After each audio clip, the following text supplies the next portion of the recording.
Halo teman-teman semua, pernah nggak sih kalian rasa aplikasi atau website yang sudah kita buat tuh lemot banget, padahal datanya cuma sedikit. Nah, jadi masalahnya tuh ada pada N+1 query problem. Tenang, namanya emang terdengar teknis, tapi konsepnya simpel kok. Di video kali ini saya akan membahas tentang kenapa sih N+1 query menjadi masalah dan cara mengatasinya. Yuk, tanpa berlama-lama langsung saja kita mulai. Oke, sebelum kita masuk ke analogi dan contohnya, mari kita pahami dulu dasar dari N+1 query problem. Secara sederhana, N+1 query problem adalah kondisi di mana aplikasi kita mengirim terlalu banyak perintah ke database secara tidak efisien. Bayangkan, kita ingin mengirimkan sebuah daftar data, lalu setiap item di daftar data kita perlu mengambil data lain yang terkait. Nah, masalah ini terjadi ketika satu query atau query pertama untuk mengambil daftar dokumen utama. Misal, mengambil 10 artikel terbaru dari collection post. Kemudian ada N query, yaitu query tambahan untuk mengambil data terkait satu persatu. Misalnya, jika ada 10 artikel, maka akan terjadi 10 query lagi untuk mencari nama penulis dari collection user berdasarkan user ID di setiap artikel. Jadi hasilnya adalah 1 plus N query atau 11 query. Itu baru 10 data. Bagaimana kalau 100? 1000 bahkan puluhan ribu. Itu bahkan bikin aplikasi kita lemot banget sih.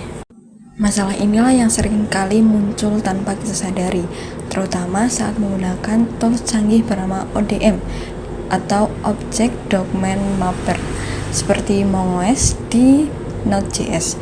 Berbeda dengan di dunia SQL, masalah ini di MongoDB biasanya terjadi bukan karena fitur bawaan, tetapi karena kita secara manual melakukan lookup data terkait di dalam sebuah pengulangan. Artinya, saat kita meminta daftar 10 artikel, kita akan mendapatkan 10 dokumen artikel itu.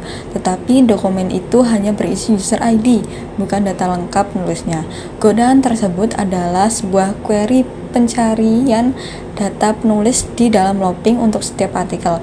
Nah, kebiasaan inilah yang memicu N query tambahan tadi. Agar lebih kebayang, mari kita pakai analogi sederhana ya. Bayangin kamu mau mengundang 10 teman ke pesta ulang tahun. Kamu punya daftar nama mereka. Cara pertama, kamu telepon teman pertamamu. Hai Budi, alamat kamu di mana? Terus tutup. Kemudian kamu telepon teman kedua. Hai Ani, alamatmu di mana? Tutup lagi. Sampai gitu terus sampai temanmu yang ke-10. Totalnya kamu butuh 11 kali panggilan, 1 kali untuk dapat daftar nama dan 10 kali untuk alamatnya. Kemudian cara yang kedua yaitu cara yang efektif, yaitu kamu cukup telepon 1 kali. Hai Budi, tolong kumpulkan alamat kamu dan 9 teman lainnya, lalu kirim semua dalam 1 pesan ke saya.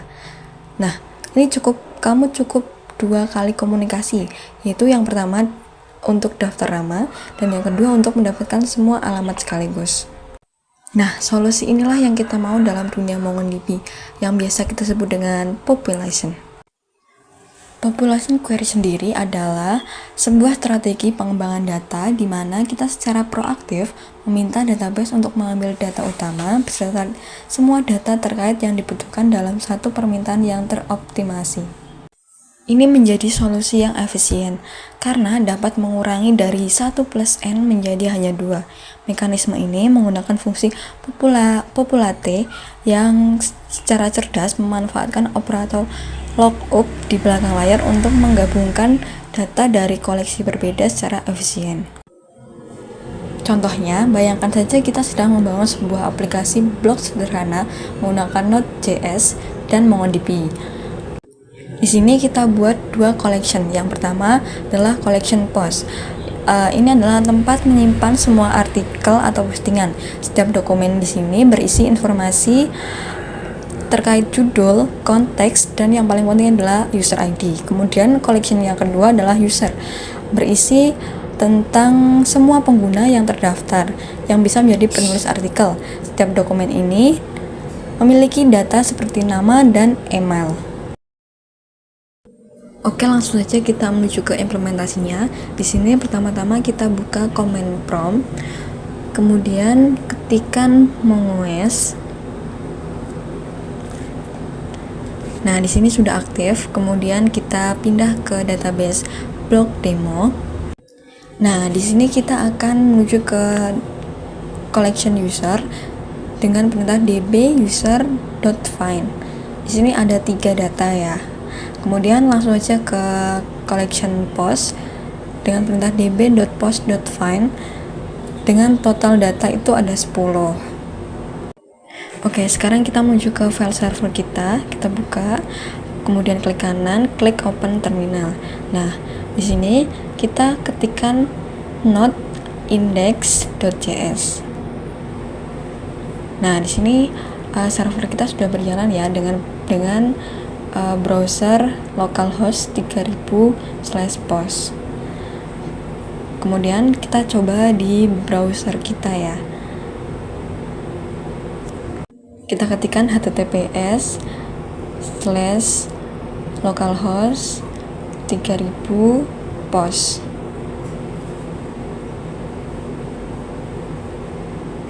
Nah, di sini akan tampil datanya sama query dari N+1-nya.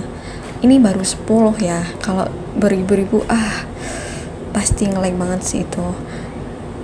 Untuk mengatasinya, kita matikan dulu servernya dengan Ctrl C. Kemudian kita buka file index pada server. Nah, di sini kita scroll ke bawah. Di bagian buat rute untuk demonstrasi itu, loopingnya kita hapus. Nah, lalu pada const post itu kita tambahkan .populate user ID.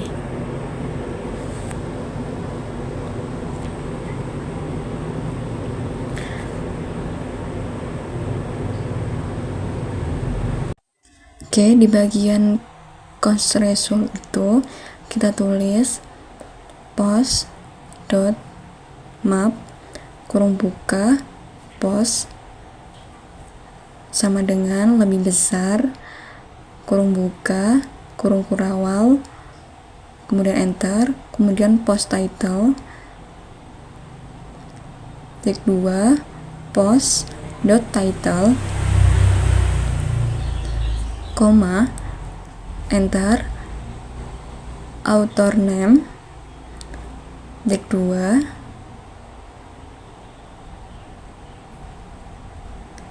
post.user_id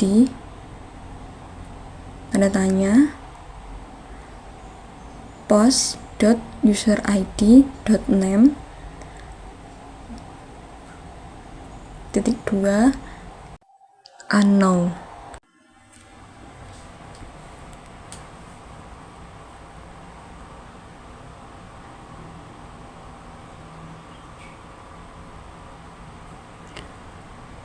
Kemudian kita Ctrl S,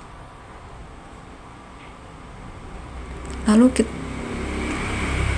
kita coba jalankan lagi.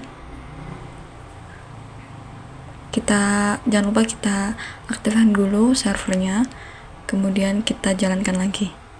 Nah, di sini kita sudah pakai population ya, jadi menggunakan 2 perintah saja tetapi hasilnya tetap sama. Oke, kesimpulannya adalah N+1 query problem terjadi saat aplikasi melakukan satu query untuk data utama dan N query tambahan untuk data terkaitnya. Ini membuat performa aplikasi atau website kita menjadi lemot. Hal ini pula yang menjadi masalah yang paling sering terjadi di MongoDB saat kita melakukan query data relasi secara manual di dalam looping. Oleh karena itu, solusi yang paling efisien adalah menggunakan population di MongoOS, yaitu mengambil semua data terkait yang dibutuhkan secara efisien di awal.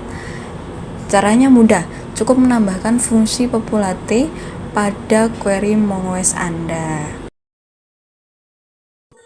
Berikut ini adalah referensi yang saya ambil dari materi hari ini.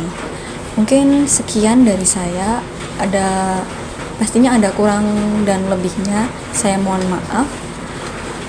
Saya undur diri.